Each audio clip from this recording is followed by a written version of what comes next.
तो दोस्तों स्वागत है आपका आपके YouTube चैनल स्टॉक युक्ति में। इस चैनल में हम डिस्कस करते हैं आपसे वो स्टॉक्स जो आम जनता आम निवेशक की पकड़ से थोड़ा दूर रहते हैं। ज़्यादातर आम जनता इस तरह के स्टॉक्स में निवेशित नहीं होती है। तो क्योंकि आम जनता इस तरह के स्टॉक्स में निवेशित नहीं होती, तो हम ये देख भी लेते हैं कि कैसे हम ये कह पा रहे हैं कि आम जनता इस तरह के स्टॉक्स में बहुत कम निवेशित है। तो हम यहाँ पे देखते हैं कि यहाँ पर 24% के आसपास के जो स्टॉक्स हैं वो पब्लिक सेक्टर में आ रहे हैं। मगर अगर हम आगे इसमें खोल के देखेंगे तो यहाँ पे काफ़ी बड़े बड़े नामों को भी पब्लिक होल्डिंग में ही डाल रखा है। ठीक है, जो ये दर्शाता है कि इसमें ज़्यादातर स्टॉक्स जो हैं वो आम जनता के पास नहीं है, आम निवेशकों के पास इस तरह के स्टॉक्स नहीं है। खैर, कंपनी का नाम तो सबको पता ही चल चुका है, जुपिटर वैगन। और कंपनी का नाम जानकर आज तक अभी किसी ने उसमें एक रुपये भी नहीं कमाया है। तो जुपिटर वैगन दोस्तों एक ऐसी कंपनी है जिसे अगर भारत की ग्रोथ स्टोरी पे जिसको विश्वास है, उसको शायद इस कंपनी जुपिटर वैगन पर भी विश्वास होना चाहिए। बट मैं इस वीडियो को शुरू करने से पहले, डिस्कस करने से पहले, मैं बता देना चाहता हूं कि अगर आप ये सोच रहे हैं कि ये वीडियो रिकमेंडेशन है, तो ये बिल्कुल भी वीडियो रिकमेंडेशन नहीं है। और मेरी इस वीडियो के आधार पर किसी तरह के स्टॉक्स को परचेज करना आपके पोर्टफोलियो के लिए बहुत ही नुकसानदेह हो सकता है, आपको भारी लॉसेस झेलने पड़ सकते हैं। तो कृपया करके ये इस वीडियो को किसी भी तरह से खरीदने या बेचने की सलाह ना समझें। और इस स्टॉक में निवेश करने से पहले किसी समझदार वित्तीय सलाहकार से आप ज़रूर परामर्श करें। ठीक है, तो यहाँ पर क्या है, हमारे पास जो कंपनी का नाम है वो जुपिटर वैगन लिमिटेड है। कंपनी कोई 24,000 करोड़ की मार्केट कैप चल रही है, आसपास की कंपनी है। सबसे अच्छी चीज़ जो मुझे लगती है वो उसका पी। देखिए, ये रेलवेज और हैवी कमर्शियल व्हीकल्स को बनाने वाली कंपनी है।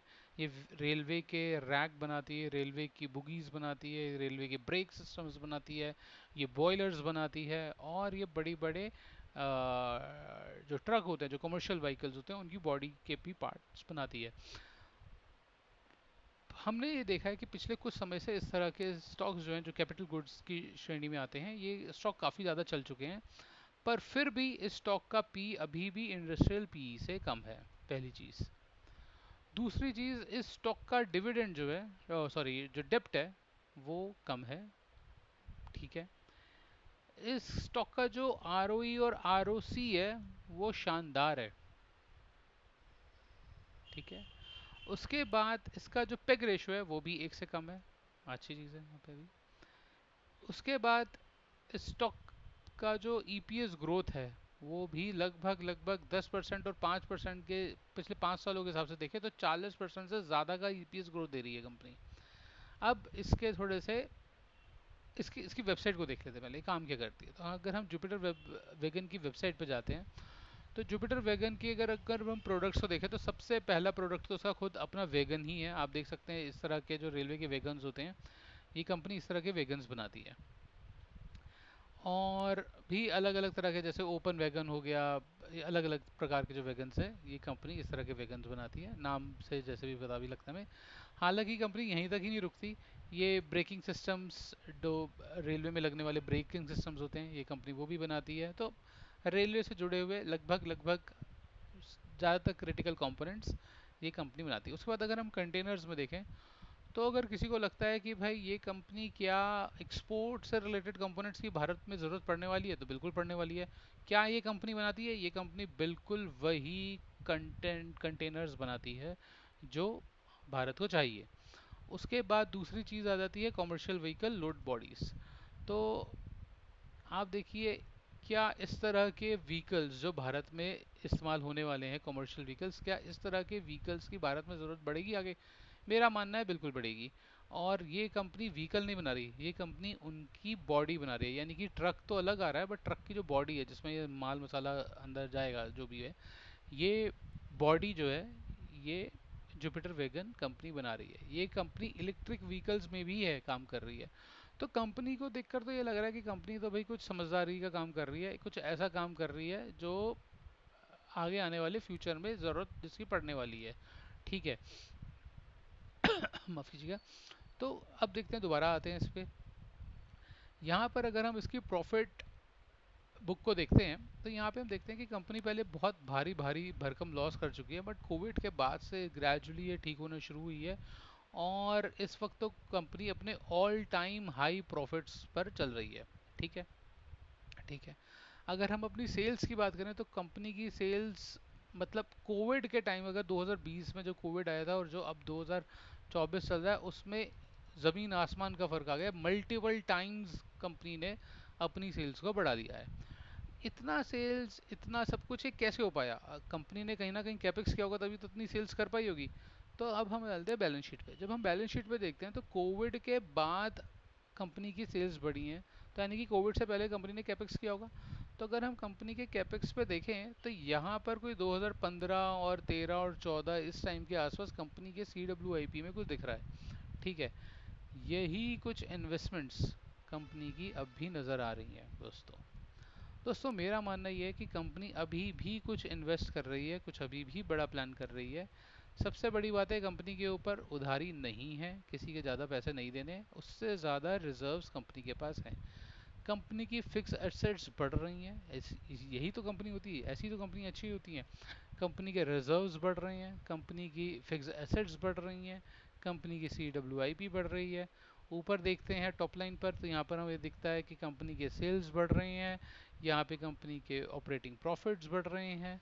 फिर उसके बाद कंपनी का ऑपरेटिंग प्रॉफिट मार्जिन भी बढ़ रहा है, कंपनी का नेट प्रॉफिट भी ऑल टाइम हाई पर चल रहा है। ठीक है। तो कंपनी तो बढ़िया है।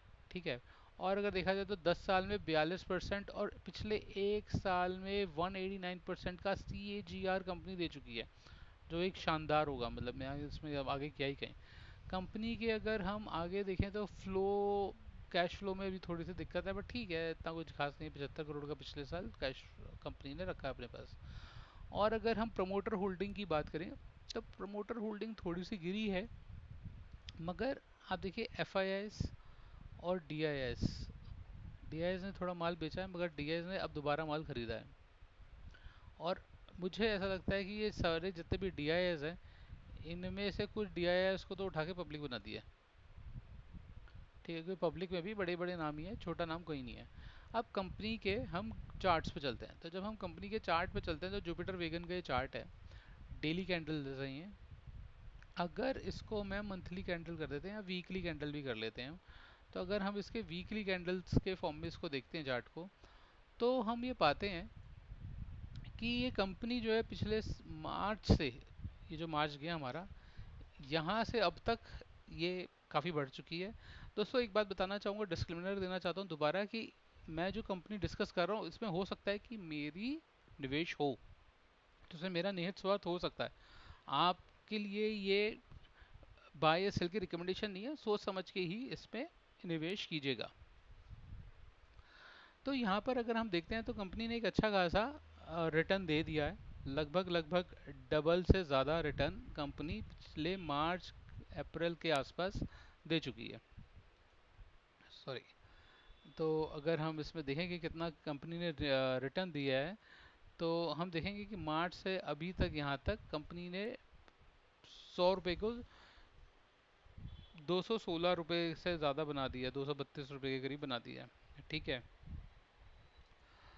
तो ये तो कंपनी की बात है, मगर मेरे को ऐसा लगता है कि कंपनी में अभी, इसमें मैंने निवेश किया था और अपना प्रॉफिट भी बुक किया, हालांकि एग्जिट नहीं किया बट प्रॉफिट बुक किया, और अब मैं दोबारा वेट कर रहा हूँ कुछ क्रिटिकल्स लेवल का।